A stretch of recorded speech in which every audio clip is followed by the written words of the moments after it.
दम्पतिका बाइबलीय दायित्वहरू सम्बन्धमा हेर्छौँ।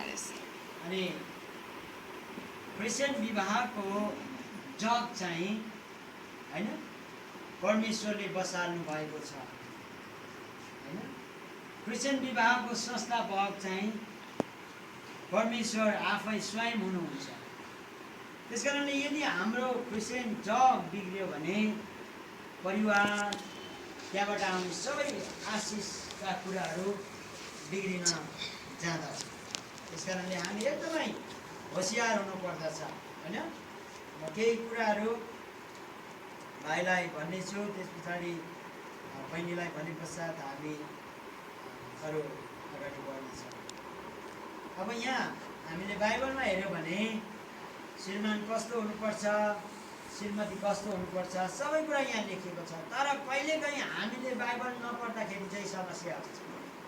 श्रीमानले के गर्नुपर्ने, श्रीमानले कसरी गर्नुपर्ने, श्रीमान कस्तो हुनुपर्ने हैन, श्रीमानको भूमिकाहरू कस्तो हुन्, परिवारमा श्रीमान कस्तो हुनुपर्छ भन्ने कुराहरू चाहिँ बाइबलले तपाईँ र हामीलाई बताउँदछ। यद्यपि कहिलेकाहीँ हामी वचन नपढ्दाखेरि, बाइबल नपढ्दाखेरि अनि समस्या आउँदछ। किनभने हामी कस्तो हुनुपर्छ, क्रिस्चियन श्रीमानहरू कस्तो हुनुपर्छ, क्रिस्चियन बुवा कस्तो हुनुपर्छ, जो वचनले बताउँदछ। अनि यो वचन चाहिँ नपढ्दाखेरि हामीमा समस्या आउँदछ है। त्यसकारणले हामीले वचनलाई रातो दिन अध्ययन गर्नु भनेको कुरा चाहिँ कारण चाहिँ त्यो। यहाँ भन्छ श्रीमानको दायित्व सबैभन्दा पहिलो कुरो चाहिँ श्रीमानले परिवारको एउटा बुवाले परमेश्वरको उपस्थितिलाई मजबुत गर्दछ हैन। तपाईँ बिहानै उठेपछि सबैलाई पहिले प्रार्थना गर्नुहुन्छ कि चिया खोल्नुहुन्छ, अब त्यो त तपाईँलाई नै थाहा छ हैन।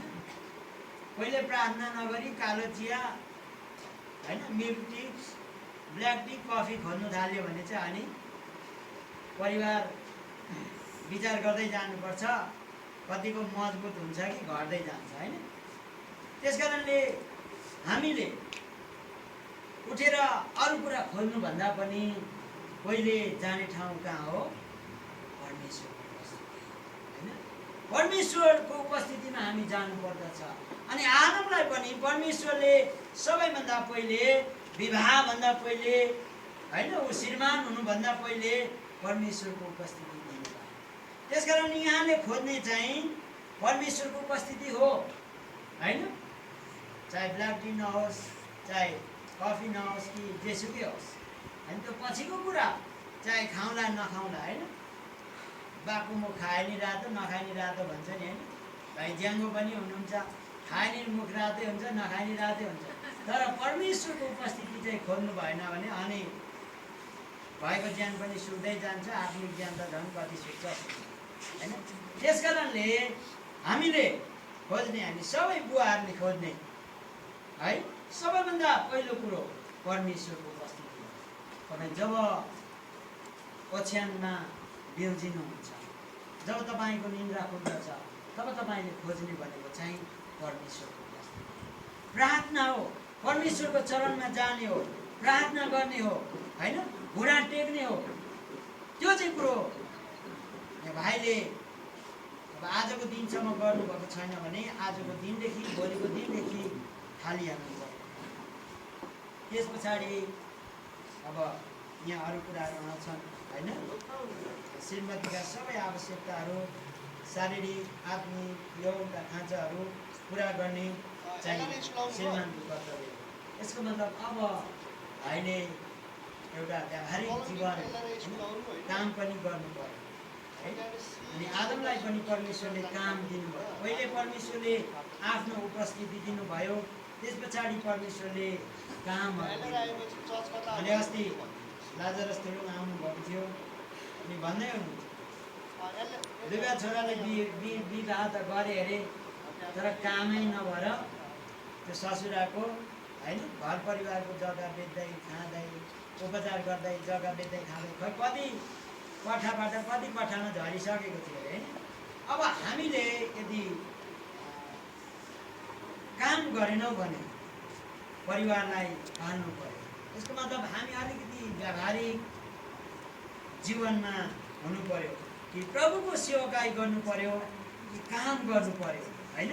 किनभने त्यो चाहिँ तपाईँ र हामीले परिवारलाई हैन, अब यहाँ भन्छ नि श्रीमतीका सबै आवश्यकताहरू हैन, शारीरिक आत्मिक है यौनका खाँचोहरू पुरा गर्नुपर्छ। अब यदि हामी कमाउने छैनौँ भने कसरी श्रीमतीको खाँचोहरू पुरा गर्ने है? भोलि चप्पल फाट्ला हैन है, जाडो समय आउला, ज्याकेट चाहिएला हैन।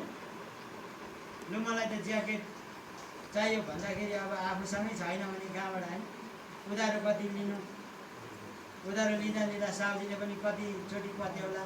त्यस कारणले एउटा काम है तपाईँ र हामीले कुनै पनि परमेश्वरको अगुवाईमा होस् एउटा व्यावहारिक जीवन जिउनु पर्दछ, काम गर्नुपर्दछ र परमेश्वरले असल सहयोगी दिनुभएको छ। अब है कतिचोटि आत्मिक शारीरिक खाँचोहरू होइन, शारीरिक गाँस बाँस कबास भन्छ नि, त्यो चाहिँ कुरो विचार गर्नु पर्यो होइन।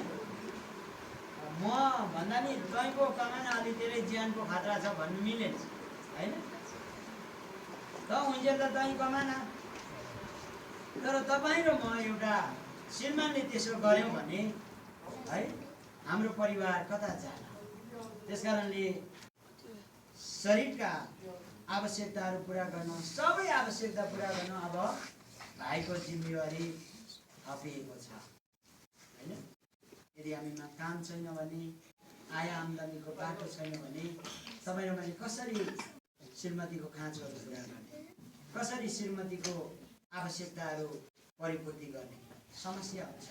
त्यस कारणले अब यो कुरो चाहिँ तपाईँले सोच्नु पर्दछ होइन। अनि अर्को कुरो, श्रीमतीलाई आफूलाई झैँ प्रेम गर भनेर बाइबलले भन्दछ। सायद श्रीमानहरूको सबैभन्दा ठुलो परमेश्वरले दिनुभएको आज्ञा चाहिँ यही हो जस्तो लाग्छ मलाई होइन। अब आफूलाई झैँ प्रेम गर्नु अरे है श्रीमानलाई, अर्थात् एउटा श्रीमानको दायित्वमा बाइबलले भन्दछ एफिसीको पुस्तकमा होइन। हामीले 5को खण्डमा हेऱ्यो भने यहाँ लेखेको छ, श्रीमान हो आफ्नो श्रीमतीलाई आफूलाई चाहिँ प्रेम गर है। अनि सबैभन्दा ठुलो कुरो आफूलाई चाहिँ प्रेम गर्नु होइन। भाइले बहिनीलाई आफूलाई चाहिँ प्रेम गर्नु है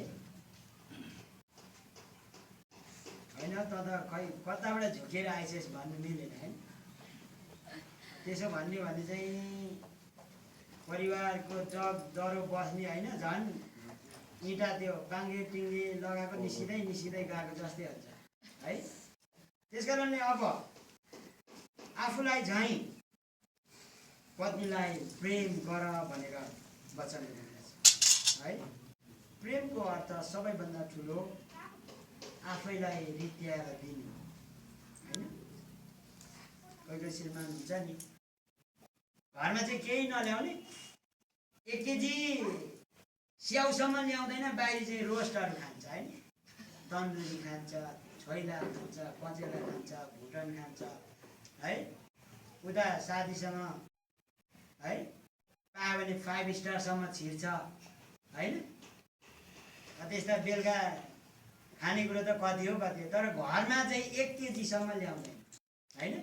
अब आजदेखि तपाईँको बानी त्यस्तो छ भने कट है, अब त्यसरी गर्न पाइँदैन।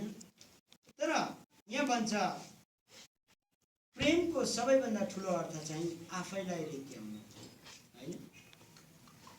अब मानौ हामी हाम्रो शरीरलाई कति प्रेम गर्छौँ, अलिकति काटेको छ भने बेटाडिन दलेर हुन्छ कि त्यसले पनि भएन, सेलो टेप लगाएर हुन्छ कि सेलो कि त्यो के हेन्डी प्लास्टर होइन, त्यसले पनि भएन, टिटानसको भयो भनेर हस्पिटल कुदिन्छ। कति प्रेम गरिन्छ आफैलाई होइन। श्रीमती चाहिँ लडिरहेछ आइरहेछ भनिरहेछ तँलाई निको भइहाल्छ नि बलियो छस् के बलियो छस् एकजना दाइ त्यसै भन्नुहुन्थ्यो है भाउजू चाहिँ प्रेग्नेन्ट हुनुहुन्थ्यो यो त मभन्दा बलियो छ भने पछि एकदमै त्यो केयरलेस गरेर उहाँ प्रेग्नेन्ट डेलिभर हुँदाखेरि बित्नु भयो त्यस पछाडि रुन्छ त केही अर्थ छ छैन त्यस कारणले तपाईँ र हामीले आफूलाई झैँ प्रेम गर भनेर बाइबलले सिकाएको छ अब यो कुरो चाहिँ भाइले बुझ्नु पर्यो बुझ्नको निम्ति वचन पढ्नु पर्यो प्रभुसँग समय बिताउनु पर्यो हैन अनि मात्रै सबै कुरा जानिन्छ त्यसकारणले प्रभुको उपस्थितिमा जाने हो प्रभुको वचनलाई पढ्ने हो प्रार्थनामा समय बिताउने हो हैन अब अल्लाहले जस्तै भएर चाहिँ प्रार्थना गरे नि ठिकै नगरे नि ठिकै भन्नु मिलेन हैन अब तपाईको दायित्वमा पत्नीलाई आफैलाई चाहिँ प्रेम गर्ने कुराहरू आइसकेको छ र आफैलाई चाहिँ प्रेम गर्ने आफूलाई भन्दा पनि बढी श्रीमतीलाई प्रेम गर्ने तपाईको हैन आजको दिनदेखि उसो या तपाईले बहिनीलाई स्वीकार गरेदेखि उसो है अब झोकेर होस् कि हैन तँ जा अर्को ल्याउँछु भन्ने कुराहरू चाहिँ भन्न पाइँदैन हैन किनभनेदेखि अब स्वीकारिसकेपछि बाइबलले तपाईलाई छोड्न अनुमति दिँदैन है दिँदैन त्यसकारणले अब गम्भीर भएर प्रभुको वचनमा भिजेर आफ्नो श्रीमतीलाई आफ्नो पत्नीलाई आफैलाई झैँ प्रेम गर्नुपर्दछ हैन अनि अब यहाँ भन्छ विशेष गरेर नारीहरू स्त्रीहरू अलिकति कमजोर हुन्छ उनीहरू शारीरिक रूपमा पनि कमजोर हुन्छ अनि भावनात्मक रूपमा पनि कमजोर हुन्छ हैन तपाईँ केही भनिदिनुहोस् दाजुभाइ हत्तपत्त रुँदैन है र दिदीबहिनी चाहिँ अलिक छिटै रुन्छ एकजना दाइ रुँदाखेरि दुईवटा दाँतै खुस्किएको थियो अरे है त्यो उगालेर लगाएको रहेछ अरे पहिले खुस्केर म गरेर रुँदा त दुईवटा दाँतै पनि गर छेउमा हाँस्दाको दाँत है त्यस कारणले दिदीबहिनी अब त्योभन्दा अलिकति भावनात्मक रूपमा कमजोर हुन्छ शारीरिक रूपमा कमजोर हुन्छ अझ यो डेलिभरी भइसकेपछि हैन विभिन्न किसिमको कमजोरीपनहरू हुन्छ है अनि त पहिले बलियो त्यस्तै काम गर्न हुँदैन हैन त्यसकारणले बाइबलले के भन्छ भने उनीहरूलाई हामीले श्रीमानहरूले विशेष गरेर है उत्साह दिने हैन सघाउने भावनात्मक रूपमा बलियो बनाउने काम चाहिँ अब भाइले बहिनीलाई गर्नुपर्दछ हैन कहिलेको निराश होला परिवार छोडेर आएको छ समाज छोडेर आएको छ हैन आफ्नो स्थानलाई छोडेर आएको छ भाइलाई अँगाल्नको निम्ति है म त्यसै गर्छु भनेर सल्लाह गर्दै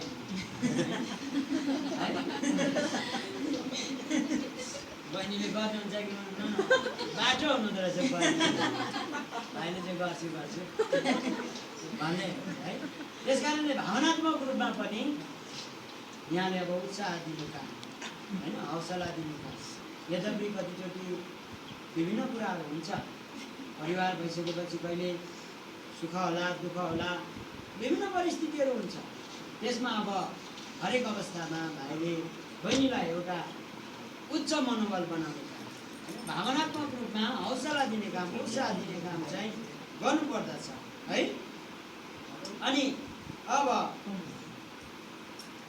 भाइ चाहिँ एउटा परिवारको शिर हो भनेर बाइबलले भन्दछ